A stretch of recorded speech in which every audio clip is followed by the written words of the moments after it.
Alright, what's going on, guys? This is your boy Ligo, one half of Enduro, and we're here for a discussion review of Horizon Chase Turbo. As for people who are new to the channel, just letting you know, when I do reviews, they're called discussion reviews, where I talk about some of the stuff that a little story, a part of the review. I don't give scores.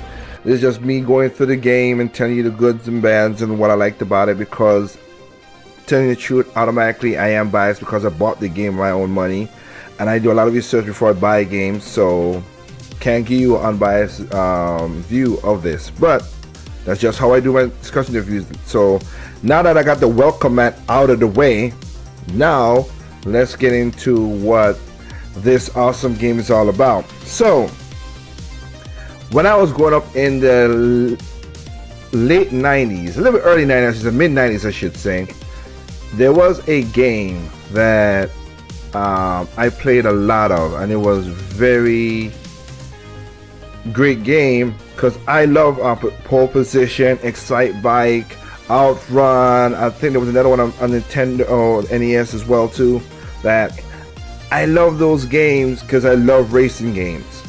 But I like, don't get me wrong, I like a couple of the Sims games as well too, because on 64 I have Formula 1, and of course I have Top Gear, Rally on that game and stuff like that. But I played games for fun, and that's what I always look for. Playing games and playing a way to escape and have fun.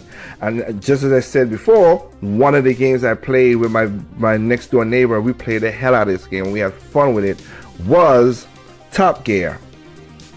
Now Top Gear was a game that, oh man, it was Sims a little bit, but arcadey, and it was all about fun. And that's the whole point about the game I like. It was all about fun, and that's why I enjoyed it.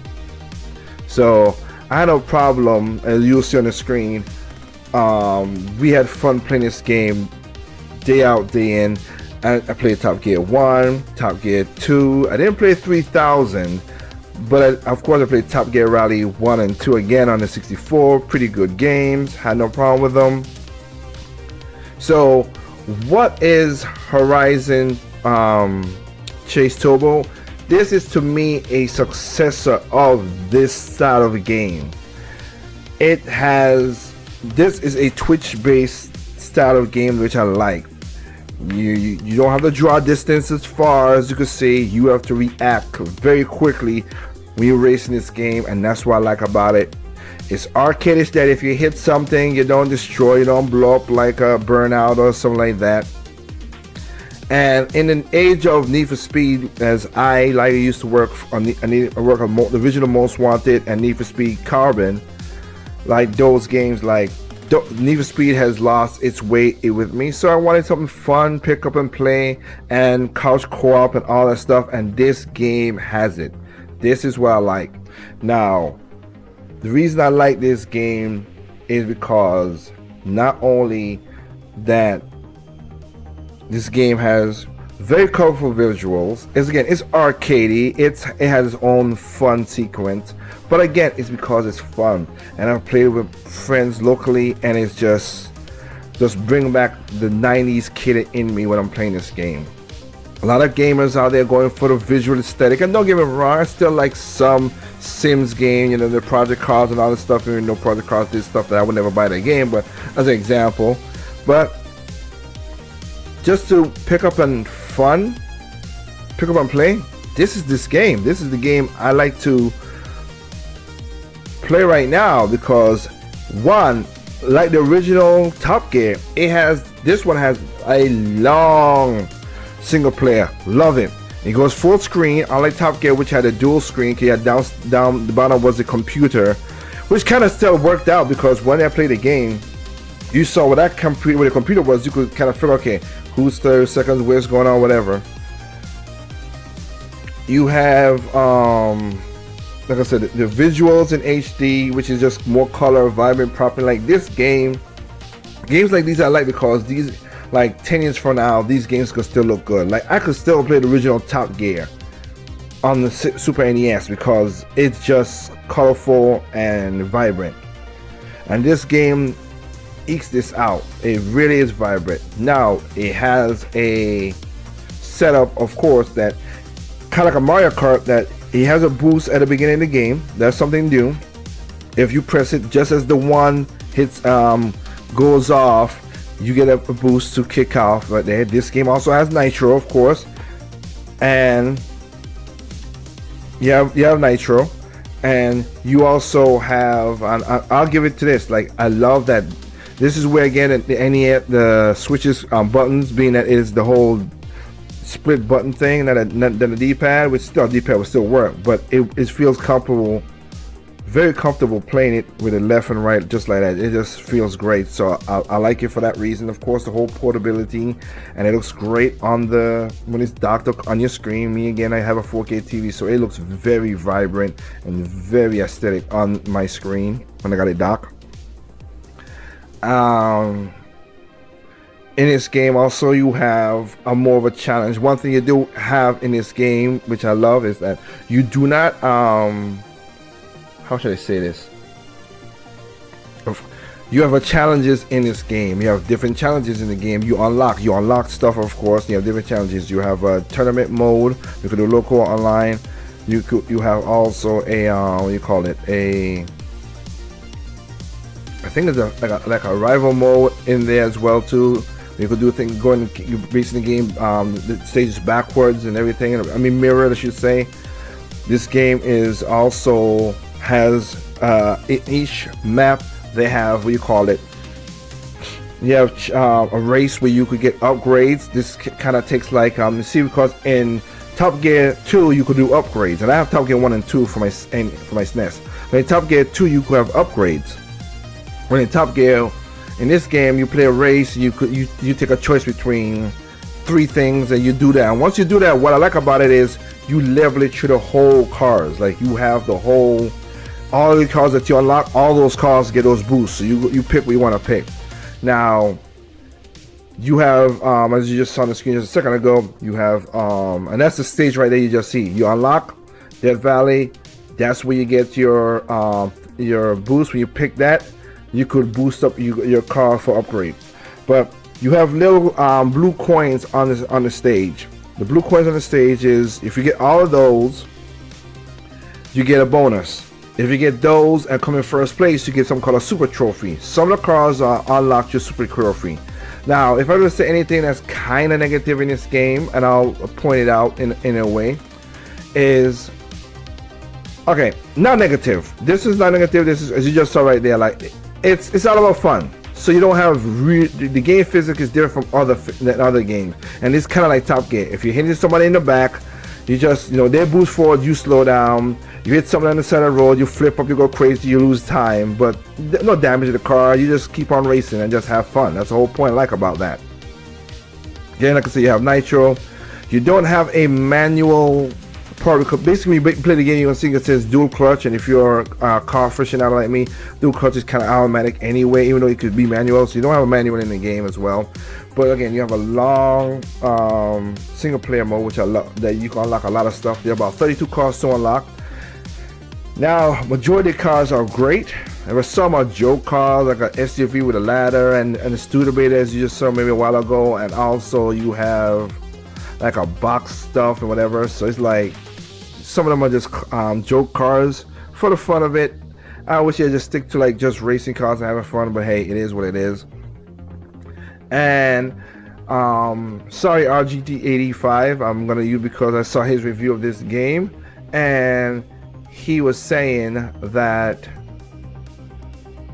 he don't like, the only thing he don't like is the speech bubbles. Well, in the options, you could take the speech bubbles off. So it's just weird that if you want to take it off, just take it off. But there you go with the upgrade. It gives you 2 things you could upgrade right there. You pick the upgrade you want, and that goes to all your cars.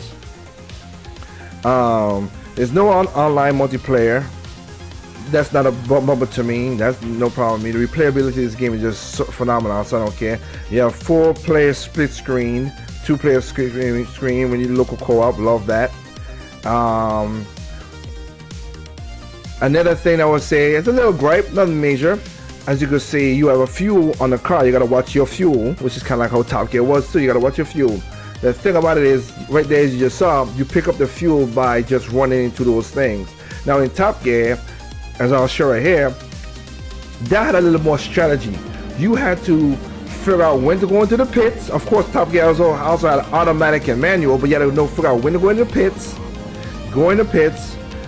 and make sure, okay, I can't stay for this long, and then go. And then all that was strategy. This one is just more fun-based, plug and play, let's go. So that's what this game is all about, which I don't cast it as a super negative, like I said. But you can't run out of gas. So you gotta be careful because some tracks are longer, and I like that most tracks are like 3, just like Top Gear is like 3 laps, but some are like 5, some are 6, some are 7. You gotta watch your gas mileage, because I almost ran out of gas, but I remember where the fuel tanks were, so I ran into it, picked up about 2 or 3, and then kept on, and I won the race. So if you win, come third and above, you keep on moving. That's the way the game is going. So, oh man, it's just a phenomenal game. Let me see. I would say, love the music. Again, this is what I can say is a Top Gear revival, because 2 of the songs that I've played so far, I'm not playing through the whole game, but 2 of the songs in this game has been revived. The song that you're hearing right now has been remixed, and there's another one. I think is track 2. This song right here is basically the on-screen of Top Gear, original Top Gear, and they remixed it.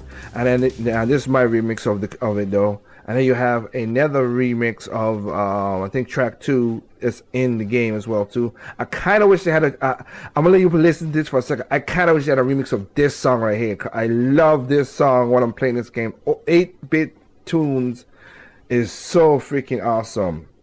Well, I'll let you listen to this a little bit, and just a second ago you just saw the whole super trophy thing with the person coming first. But I want to let you listen to this song right here. This is a song I wish they had remixed.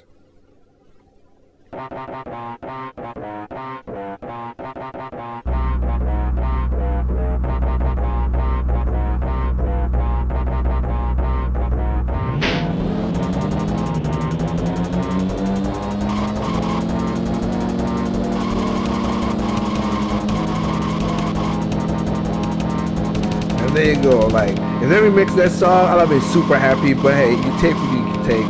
This is if you're old Nest head like me and love Top Gear and stuff like that, and there you go, there's a Studebaker, like I was talking about, like they have the joke cars in there. But if you like the old cars in there, and again, they have cars that are like Porsches, and they call them different names because they don't want whatever, but they have like Porsches, Lamborghinis, cars that you would know if you're a car head out in the real world. But it just come different names in the game because of how licensing and everything is working nowadays. But if you are old Nest head like me and love these Top Gear kind of games, plug and play games like this, oh man, I think you will enjoy this. Again, love the visuals, and also they do something in here which I like too. They do dynamic. It's simple polygons, but does the job, and I like how they do the dynamic lighting, because you can. There's sometimes where it's been snowing, sometimes it snows and rain, sometimes it goes from sunset to morning to sunset. Top Gear did that, but not too much. They did it a little bit, but this does it way more because you are racing all over the world. I think you have 14. You're going from California all the way to Hawaii, but you're going all the way around from Chile, Brazil, Greece, South Africa, Iceland, India, Japan, China, Australia. I'm surprised they ain't got an England in this one. That was surprising, but hey, it is what it is. But this is a great game. I enjoying it. I am playing it. I'm loving it. And it is it's $19.99 on the eShop. The Switch eShop is also out for iOS. This is also for iOS, Android, but of course I'm not playing it when I got because of the whole microtransaction. Just to get the whole game for free. I love games. Like I said, I'm not against mobile games if they do it the right way like this. But this game is also on all the other platforms: PlayStation 4, Xbox One, PC Stream, of course. So if you want to check it out on other platforms, go ahead, but it came to my platform of choice, so I'm happy that this happened to my platform of choice on the Nintendo Switch. and I'm enjoying it, and I like the portability of it, of course, of taking it anywhere I want. And as I said before, it looks great when it's docked. So shout outs to Aquarius. These guys did a great job of doing this game. I'm making sure I'm saying it right. Yep, Aquarius Game Studio. That you guys did a great job of this, and you guys really did a good job of making Top. Like, this is a great sequel to Top Gear. This is Top Gear 2018. That's the best way I could put it. From Top Gear 1, Top Gear 2, Top Gear 3000, to Top Gear 2018. Great game, great job. Love that you guys got the music in there. Love the art style. Like I said, you could take off the speech bubble you want, even though it's in the original game, RGB 85. But yeah, good on that. And also, oh, let me not forget that when you pause this game, oh man, props to the guys for doing this. That when you pause the game, it has a 3, 2, 1 counter, so you get back into the action more smoothly. Good job, guys. Other than that, remember, there's no perfect games out there. What's perfect is not perfect to me. What's perfect to me is not perfect to you. Simply enjoy your games on all consoles, even PC. Peace out, guys.